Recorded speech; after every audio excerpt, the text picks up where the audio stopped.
ma'am. How are you doing? Hi Neha, I'm elated to see you today after a long time. I'm doing well. I'm perfectly fine. Tell me about yourself. Thanks for asking. I'm very well, ma'am. And yes, this is our second time we are meeting, though we have connected on audio calls once or twice. But yes, again, I would say this is my serendipity to connect with you. And thank you for accepting my request and for coming to my channel for the first time because this is my first hand experience to share any conversational video with you only, none other than Manju Mishra, ma'am, the Manju Mishra, ma'am. I'm grateful for your feelings, Neha. Thank you so much. It means a lot. Okay. So, nevertheless, I'm hoping to talk lot many things. Let's see how it goes. So, ma'am, I could remember that I started my spoken English journey with video conversation first. So, I was on pins and needles at that day. So, I would say in the end that I was very nervous, but at the same time, I was excited because I was talking to you and I was getting that opportunity to connect with you because you gave me the first chance. And I spoke for 40 minutes to you only whole my life I never spoke that much. So my first question is to you: did you feel nervousness in your life to speak with anybody in English, or how was your experience? If yes. Good question, Neha. See, English is the second language for us, and it is not only with me, or I would tell you that entire community who have done their education in Hindi medium, it's always a kind of embarrassment, it's a kind of nervousness before connecting to someone who talks better than them. So the same case was with me too. Okay. When I, as a timid girl from a mediocre family, studied in government school, Hindi medium schools, girls' school, girls' college. Once I joined as a teacher, that too in a convent school, it wasn't at all easy. It was very challenging for me to interact with anybody. Although English was my core of interest, English was my support system, I can say English was very good and I knew every structure. But again, when it comes to speaking, knowing something and practically speaking, explaining your thoughts in second language, that wasn't easy. It was a great nervousness for me also when first time I connected to someone who is known as nun, that is, I mean, principal of a convent school, whom we address by calling sister. It was the first opportunity for me to call someone sister as a principal because we had only heard two terms, sir and madam. Yes. And I had to address that lady who was principal, who was interviewing me. I had to call her every time sister. And it happened automatically. I don't know why. Because I had a great desire in my mind that English is something that I have to overcome my fear.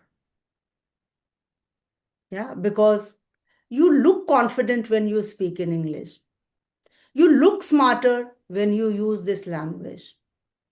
I don't know, maybe British ruled India for so many years. That was the effect, or what, I can't say anything. But English is always fascinating to everyone. Okay, and the same was the case with me. So I was also a bit nervous. But one thing was very good, Neha. I would say that I was quite confident. I had in my mind what would happen. Either she would select me or she would reject me. But with rejections also, I will learn something. This was there in my mind that if she rejects me, I will get to know about my weak points, that in which areas I need to improve, what went wrong with me. But you won't believe, Neha, that interview went for 4 hours. Sister is still alive. Sister is still alive when I started my job 30 years, 35 years back. She is still alive. She's too old. Still, she sends me Merry Christmas, New Year. Every year, she sends me the wishes, and I wish her long life. I learned a lot in her guidance. She was a great motivator, influencer. She used to bring each and every weak points in front of the teachers, not only in front of me, with lots of positive points. First, she would explain all your achievements, that how I found your class when I was just taking around, you were explaining certain topics so well. Children were engrossed in your teaching. I found the class was disciplined. Everything she would say, and then she would bring one point what she actually wanted to. I found your writing was not that appropriate on the blackboard. When you left the class, I went inside, and that taught us how to learn cursive writing. She used Hmm. to ask us, write one page, and every Saturday you keep your diary or paper or notebook on the table. And she used to check every teacher's writing. And she used to give corrections like small kids, that the formation of a small f is not right, the formation of a small p is not right. Okay. And that's how I learned. I gained more confidence, more confidence. So, yes, your question was whether I was nervous or not.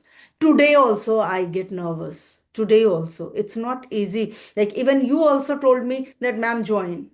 I was under the weather and I was a bit nervous, I won't say, but yes, I was just thinking, I don't know whether I'll be able to perform well or not. But yes, I said yes with great hope that I'm going to connect with Neha.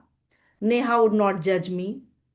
Neha would, I mean, appreciate me whatever way I perform. And that's how. So that confidence is important. If you have a kind of confidence in your mind, where or to whom you are going to connect, and that pushes you to go ahead, and that's how.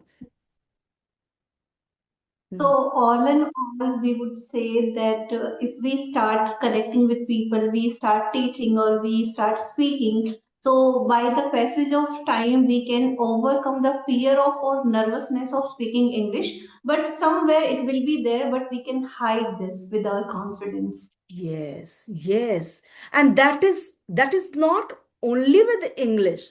If you are even if suppose we take up a topic in Hindi, we need to have certain points in our mind to discuss and describe things, isn't it? But yes, English is somewhere more than Hindi, so we Mhm. take it to the other side of the language, and we are not that very fluent. Sometimes we lack certain appropriate words, sometimes we lack data, sometimes we are not that knowledgeable about that topic, and because of that we and becoming nervous or getting nervous, no, it's not bad. It is a kind of lesson to train your brain. Okay, that I am nervous, but I have to make me understand, no, I'm okay, I'm fine, I don't have to show my nervousness to Neha. All right. Yes, so yes, we need to hide our nervousness at times. Yes, Neha. What do you think about confidence? Confidence should be inbuilt or it is we have to build? Hmm. Lovely question, actually. See, for some, I would say they are God gifted. Yes, they are God gifted. Like, if I see Priyanka Chopra, I'm talking about the actress. Okay. I have seen her childhood also, not personally, her Mm-hmm. interviews and all, with her father. And I saw her when she participated in the beauty contest, the way she performed, she won the crown, and the way she is still performing and showcasing her talent. Okay. So I can say that Priyanka Chopra was God gifted from her childhood. But nevertheless, still she must be learning and gaining some level of confidence. And it happens with passage of time, with practice more and more. Yeah. So confidence is not always inbuilt, not always. At times we learn by knowing our own potentials and which strategy works for me. Accordingly, we start working on our communication skills, on our body language. Yes. And then confidence builds gradually. And if somebody is there behind you who acknowledges your potential, who appreciates you at times, that, wow, what a podcast you had with Neha. If one person tells you, oh, Manju and Neha, both of you were talking, oh, it was mesmerizing, that gives you more of confidence. Then you understand, okay, it means it was more or less fine. Next time, Mm-hmm. you put in more of efforts. You think of doing even better. Okay. And that's how, with each passing day, we learn many things. And when we learn something, that is only that builds our confidence. Mm-hmm. But sometimes, when we connect with anybody, when we are very confident, but sometimes it is considered as an overconfident person. So, how can we maintain the confidence after not crossing the boundary? There is a bit boundary between confidence and overconfidence. How can you say that this person is looking overconfident and this person is looking confident? How can you differentiate these things? Mm, right. See, confidence is a positive side of the personality. This is what I feel, that if you are confident, you would put your point in a positive manner, in a polite manner, not in an arrogant way. Okay. And overconfidence, I feel that sometimes you want to show yourself more than what you are. Okay. And that is not a good quality. We all should be confident, but no one should be overconfident. Mm-hmm. Yes. Somewhere I that arrogance is there in your speaking, then you feel overconfident personality, Yes. isn't it? Yes. And we should never feel overconfident. That doesn't sound good. And the other person doesn't take you in a positive way or in a good way. You always will have a kind of that your aura does not appeal her a lot or appeal him a lot. When you Mhm. are just confident and you are putting forth all your opinions, but in a polite manner, that Mhm. tells the person that yes, she has guts to say, she has guts to bring her opinion in front of anybody, but she is not overconfident. She is not showing off at all. She's grounded. Right. Yes. Yes. Even though I knew that you had been a teacher for more than 30 years and you know everything, means you had been in teaching department, so you know every vocabulary more than us because we are very new to this profession. But I would say that you always use simple English and understandable English. So, which is an example of, modest personality that even though knowing all these things, but how you present yourself in front of audience, how politely you are showing yourself in front of audience is the case. And I really enjoy whenever I listen to you, whenever you speak in front of anybody, you always praise them, but you never go for advanced words and vocab. So may I know the reason? Don't you like to use them, or you just want to present yourself in a very simple and polite way? Lovely question. And it is this question is really very close to my heart. I always feel when I hear somebody using idioms and phrases, and I always feel I too know this. Why shall I not use it? But again, the second thought comes to my mind. My audience, I don't want to impress others. What I want in my retirement is that all those who had the struggles like me, who found it the second language to be learned not easily, it was a very, very daunting thing back then in my life, because it wasn't YouTube that time, Facebook and Instagram and social media, internet, mobile, all these things were not there.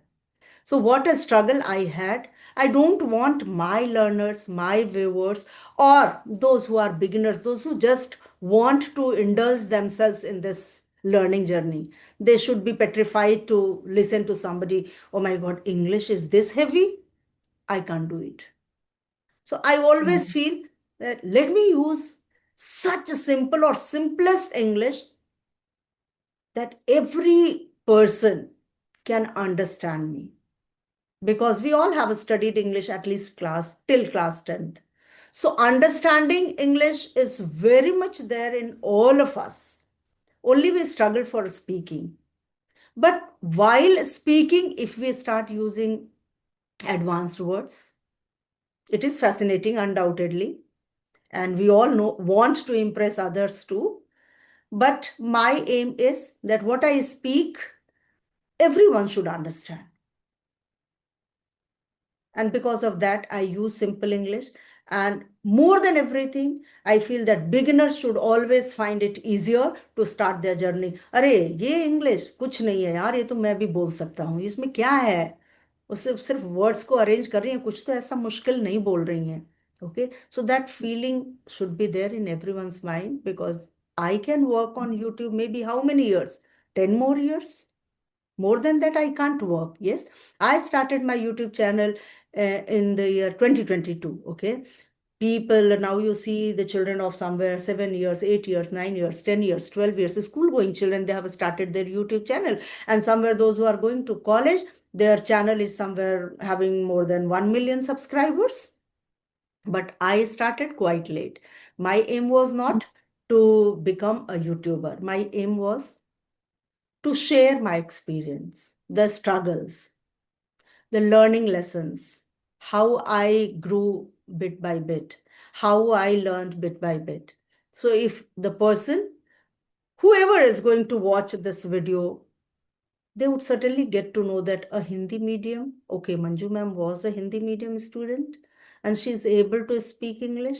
It means nothing special with me. I'm also a Hindi medium student. I can also speak like her.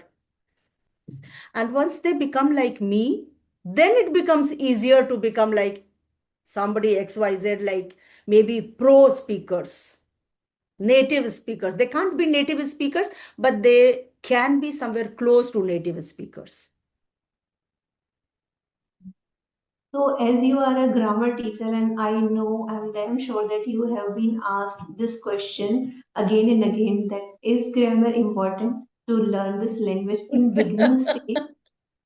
In beginning stage. Undoubtedly, Neha. This question has been asked to me uh, ample of times, because my channel's name is Grammar with Manju Ma'am. Okay. And I But have been asked this I question many do times. justice channel with your name by asking this question. Yes, yes, I know, I know. See, grammar, what can I say? When I speak in favor of grammar, sometimes I feel that I'm just trying to justify my channel's name. But honestly speaking, I don't want to justify my channel's name. Grammar is somewhere I feel like salt in the food, a skeleton in the body. Without it, no matter you have blood, you have flesh, but your body cannot stand erect. No matter how much spice and oil and everything you have added to your dish, but you forgot to add a pinch of salt, it loses somewhere flavor. Okay. Same happens in any language. Suppose Mhm. in place of saying, like sometimes South Indian or Bengalis, they go wrong saying औरत खड़ी थी की जगह औरत खड़ा था, वहां खड़ा था, हमने उससे बात किया, वो खड़ा था उधर. Okay, so we understand that somewhere he has lesser knowledge about thrilling pulling, but we understand, but still we understand what the person wanted to tell me. Okay, In the same way, if we speak wrong English sometimes, the other person can understand. But what if it is polished? What if it is 100% correct? Mhm. Yeah. What if person doesn't need to rectify your sentence to understand? Okay. Like Mhm. sometimes it happens due to slip of tongue also. Certain words we mispronounce, like sleep and slip. Okay. Right. I mean, totally different words. Sleep means so jana, slip means fisal jana. Okay. How a person would understand if you go wrong? So here, pronunciation should be correct. In the same way, if I use some sentence structure, all the words I use, but I do not follow the subject verb agreement rule, it would be Mhm. difficult for other person to understand, isn't it? So somewhere grammar is important. But in today's scenario, if you talk, because people are exposed to this language, they are surrounded by this language, they are ample of channels, they are they can access everything anytime, just a fingertip away from any channel, anything they want to see. I told you Priyanka Chopra, on other hand, you can on the other mobile, you can just search who is Priyanka Chopra and how does she speak. Yes. So in today's scenario, of course, active listening can also replace grammar to some extent, but not fully, not fully. Mhm. So my next question is that, ma'am, that if a person, suppose, let's say, if a person starts speaking English with the help of grammar, and the person is well versed with grammar knowledge, so do you think that the person can speak perfectly or correctly English? Because somewhere I feel when I started my journey, I feel that grammar hampered my fluency a lot because I used to check myself after speaking that okay, I'm speaking wrong. How do you think in this way that being a grammar teacher and being a knowledgeable person of grammar can impact the fluency, or we should not give the weightage of grammar at that moment? Like, okay, we have spoken means spoken. We should not go back and check ourselves, and we should not give a weightage to our words, whatever we have spoken. Hmm, lovely. Wonderful question. Neha, see, grammar is kind of what I feel is it's a kind of steps, or you can say ladder. The first step, when you climb, you feel a sense of achievement. Okay, okay. If I could climb first step, maybe if I try a little, I can climb the second and third and fourth and so on, isn't it? So that's how, if you know grammar, then it pushes you to check your flaws. It doesn't mean it stops you to go ahead. It doesn't stop you to go ahead. Even though you make mistake or I make mistake, it doesn't stop us to send an email to connect. Okay, we can talk, but yes, certainly it gives an opportunity to rectify our mistakes, because maybe if I go wrong, you will feel bad to tell me, ma'am, here you went wrong. Can you correct yourself? But if I am knowledgeable, I myself will get to know that, oh my God, I made a blunder here. I should have not done it. Okay, so once you will make mistake, twice you will make mistake. Ultimately, you will correct your mistakes. As I already told you that today's era is like that, that people are surrounded by English. So for them, they can certainly say that grammar is not important. But still, I would not say that I know grammar, so I don't make mistake. I too make mistake. Okay. But somewhere I feel that I make lesser mistakes than the others, those who are speaking like anything haphazard, anything they are bringing in front of everybody. Okay. Uh, I don't talk about the level of channel, the level of viewers, but I just want to say that we all are in this rat race to learn language, this language, English language. Why? To interact with people from all walks of life, from all corner of the world.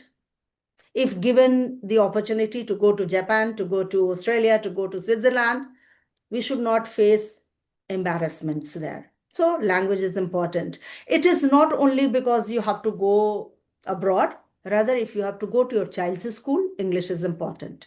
So we all want to speak in English language. But don't we want to speak correct English too?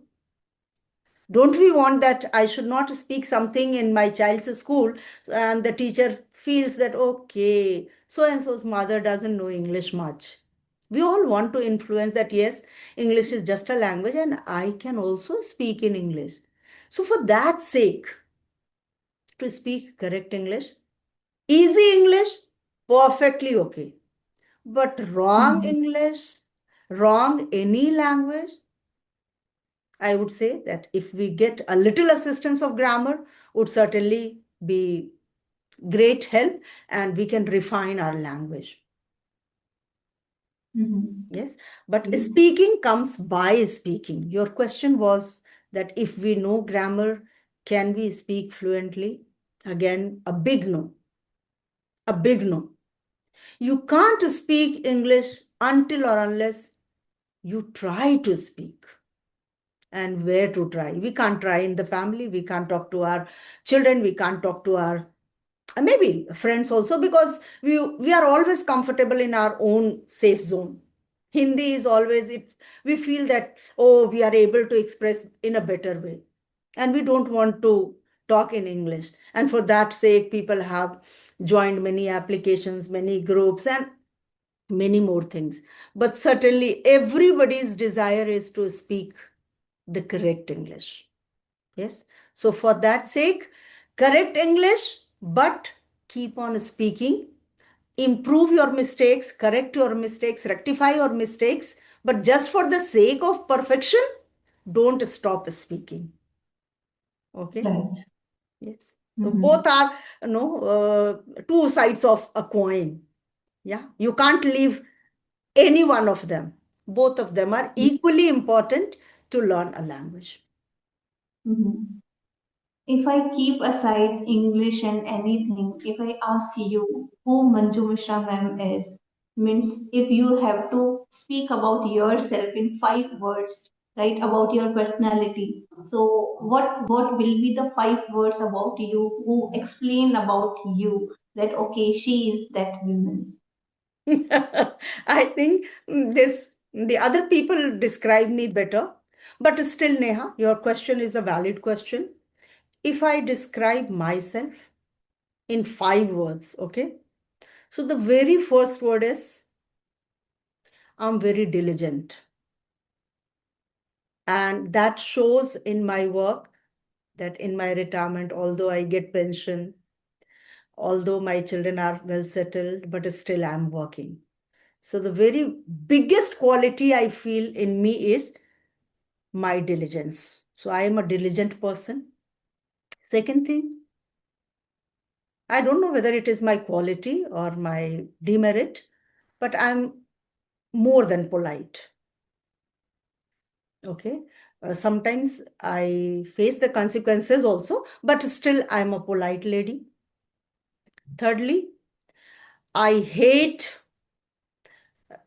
those who are not punctual. So the quality, if I add with me, I'm a punctual person. I like and love punctuality. I always showcase myself as a punctual person, and I always love the one who is punctual. And fourth thing, teacher is somewhere inside me. Okay. I don't know how, or so I am teaching and learning enthusiast. Today also, I don't fail to learn anything from anybody. It's not like somebody has to be senior to me and then only I can learn something from someone.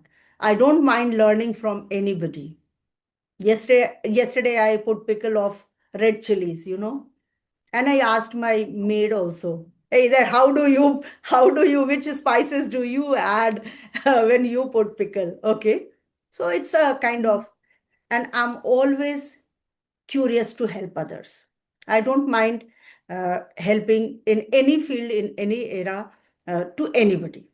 Okay. So these are a few words which can explain me. And yes, as I'm diligent, I have this in my mind that till my last breath, if I can speak, I would not leave teaching.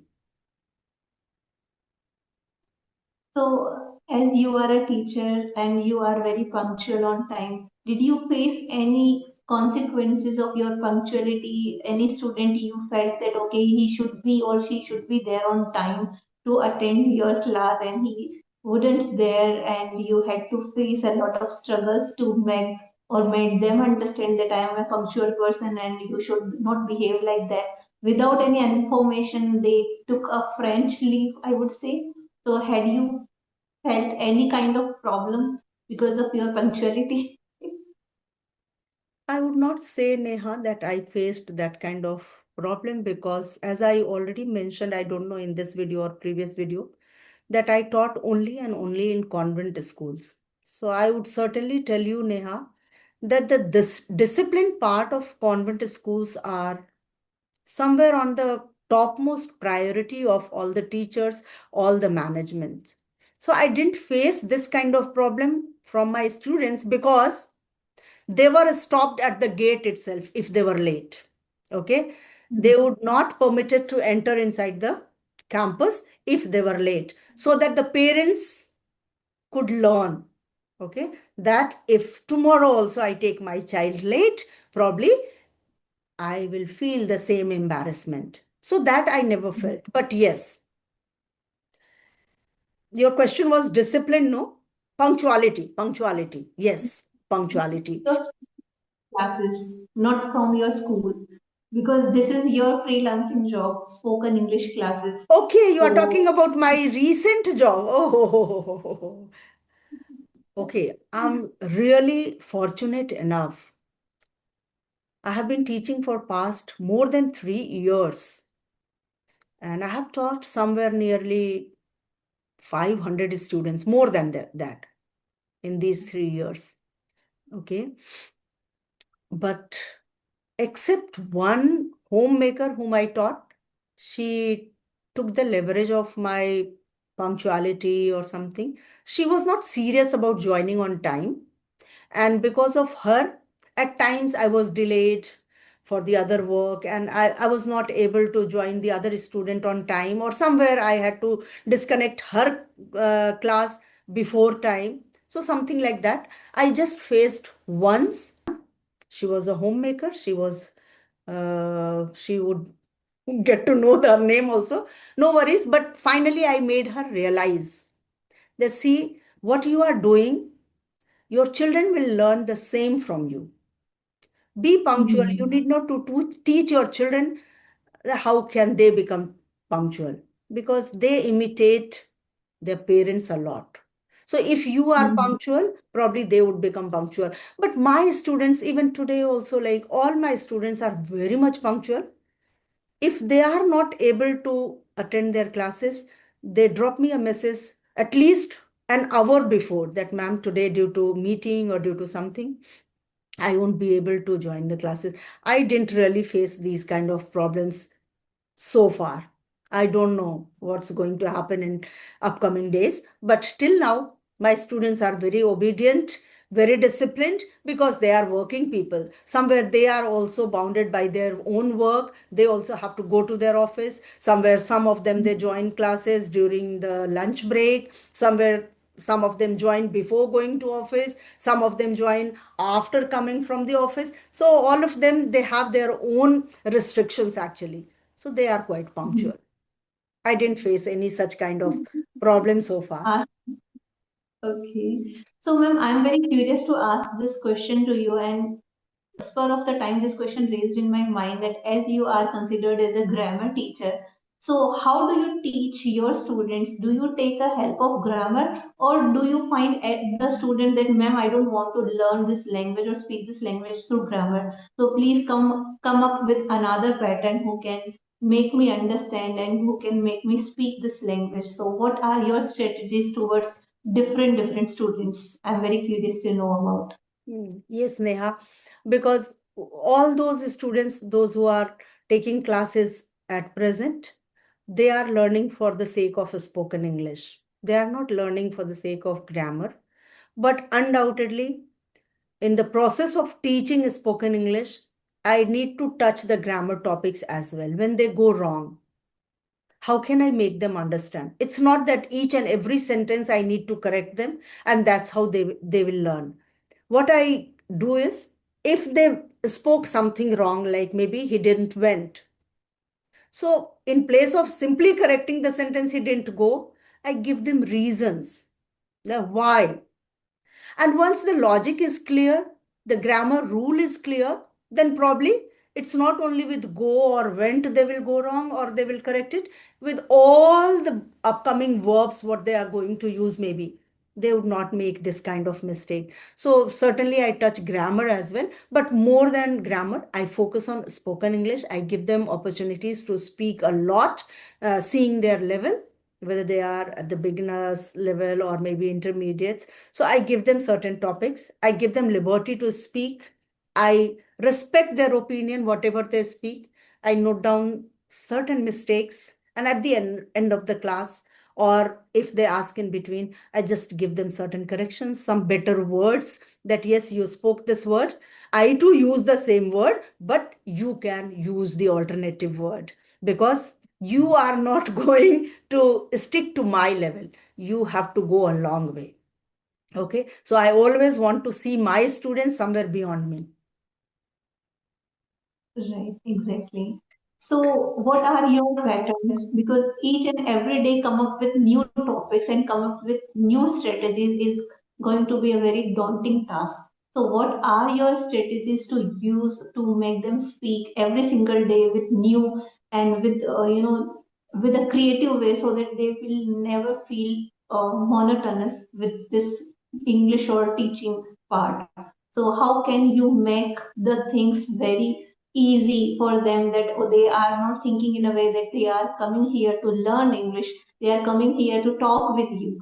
So this is very daunting task for me, as well as I am also tutoring people right now. So somewhere it is very challenging to make them understand that you are not here for learning, you are here for talking with me only, because this is a two-way conversation where we are practicing together and learning together, Right, right? So right. how do you manage these things, and how do you, come with spices and strategies with your teaching styles? First, I try to, because time is less. Okay, anytime the call will disconnect now. So, first, I just see their interest, and then I choose the topic from their interest. Some are interested in cricket. So, yesterday was T20. I talked about T20, yesterday's match, and they speak more and more because I chose the topic from their own interest. And this is how I go ahead, Neha. Anytime abruptly the call will disconnect, so it's better to wind up at a right note.